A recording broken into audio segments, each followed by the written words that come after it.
사고 차량의 운전자는요, 68살 남성으로 확인이 됐습니다. 이 남성분은요, 이제 브레이크를 계속 밟았는데 차가 멈추지 않았다. 이건 급발진 사고다. 이렇게 주장하고 있습니다. 네, 차량 운전자 A씨는 오늘 오전 조선일보와의 통화에서 100% 급발진이라면서 브레이크를 계속 밟았지만 차량이 말을 듣지 않았다 이렇게 주장을 했는데요. A씨는 어제 저녁 서울 중구 웨스틴조선 호텔에서 행사를 마치고 나오는데 차가 평소보다 이상하다고 느꼈다면서 본인은 운전을 오래 했고 현직 시내버스 기사기 때문에 그런 느낌이 있었는데 이후 갑자기 차량이 튀어나갔다고 밝혔습니다. 그러면서 본인은 지난 1974년에 운전면허를 취득했다며 베테랑 운전사라는 취지의 말을 한 것으로도 전해졌고요. 이 동승자인 아내 B씨도 어제 동아일보에 남편은 현역에서 은퇴한 뒤 시내버스를 운전해온 착실한 사람이라며 차가 막 여기저기 다 부딪혀 본인도 죽는 줄 알았다 이렇게 당혹감을 드러낸 것으로 전해졌습니다.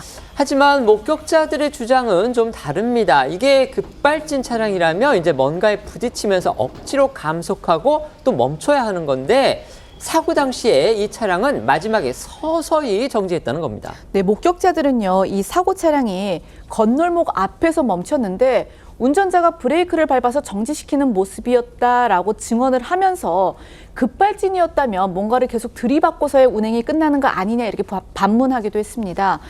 또 다른 목격자는요, 오늘 한 라디오 방송에 나와서 급발진이라면 브레이크가 안 듣고 그냥 직진을 한다는 건데 문제 차량은 200m를 역주행해서 가드레일을 뚫고 어떻게 거기까지 왔는지 의문이다라고 주장하기도 했습니다.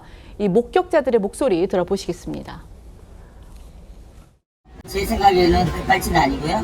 일방통행길에서 반대길에 나왔기 때문에 이게 납득이 안 됩니다. 급발진할 때는 끝날 때까지 가봤어야 되는데 거기서 그 자리에서 멈춘 거예요. 딱 횡단보도 앞에서 어디를 박은 게 아니고. 급발진이면 여가 일방 통행길이란 말입니다.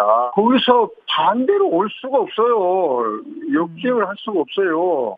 조선호텔에서부터 나왔다고 하면은 저는 그 상황까지는 정확히 모릅니다만은 그렇죠. 조선호텔에서 나온다면 한 200m 이상이 되겠죠?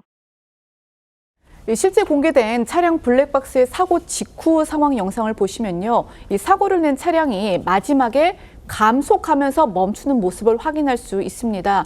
일반적으로 이 급발진 차량이 도로상 구조물 등과 부딪히며 멈추는 것과는 좀 다른 모습이라고 할 수 있겠죠.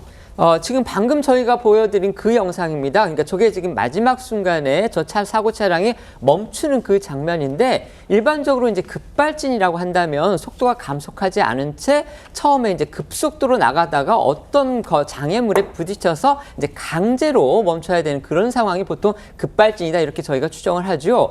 그런데 이제 그런 것도 급발진으로 이제 법률상 인정되는 경우는 거의 없는데 심지어 이번 이 사고 차량은 지금 보시는 것처럼 마지막 순간에는 저렇게 서서히 감속을 하면서 차가 멈춘 겁니다. 그러니까 이제 이런 정황을 바탕으로 해서 전문가들의 경우에는 이건 급발진 가능성은 없어 보인다. 지금 이런 의견을 내놓고 있는 겁니다. 네, 한 전문가는 오늘 저희 TV조선과의 통화에서 사고 직후 차가 서서히 멈추는 영상을 봤을 때 이는 운전자에게 매우 불리한 것으로 물론 짧은 급발진 가능성을 배제할 수는 없지만 국내법상 급발진 증명은 운전자가 해야 하므로 거의 패소할 것이다. 이런 전망을 내놨는데요. 또 운전자가 68세로 초고령층도 아니고 운수업계 종사자라고 봤을 때 단순히 운전 미숙이라기보다 사고 당시 심신 상태, 그러니까 과거 사례를 바탕으로 봤을 때 부부싸움이나 약 복용 등을 유추해 볼 수 있는 상황이라는 주장을 내놨습니다. 또 다른 전문가도요, 오늘 한 라디오 방송에 출연해 차량이 마지막에 제동을 했고 정지를 했다는 점을 들어서 급발진 가능성은 거의 없다는 분석을 내놨는데요. 그러면서 여러 정황상 급발진보다 운전자 부주의나 미숙의 가능성을 눈여겨봐야 한다고 주장하기도 했습니다. 목소리 듣고 오시죠. 일단 급발진 가능성은 저는 제로에 가깝다라고 보고 있습니다. 차량이 마지막에 제동을 했고 정지를 했다. 처음에 역주행으로 진입을 해버렸기 때문에 당황한 운전자가 브레이크 페달과 가속 페달을 헷갈려서 가속을 더 했을 가능성도 존재하거든요. 동승자와의 어떤 다툼에 의해서 홧김에 이제 들어가는 그런 경우들도 과거에 종종 있었기 때문에 그런 가능성도 사실은 다 지금 우리가 열어둬야 된다.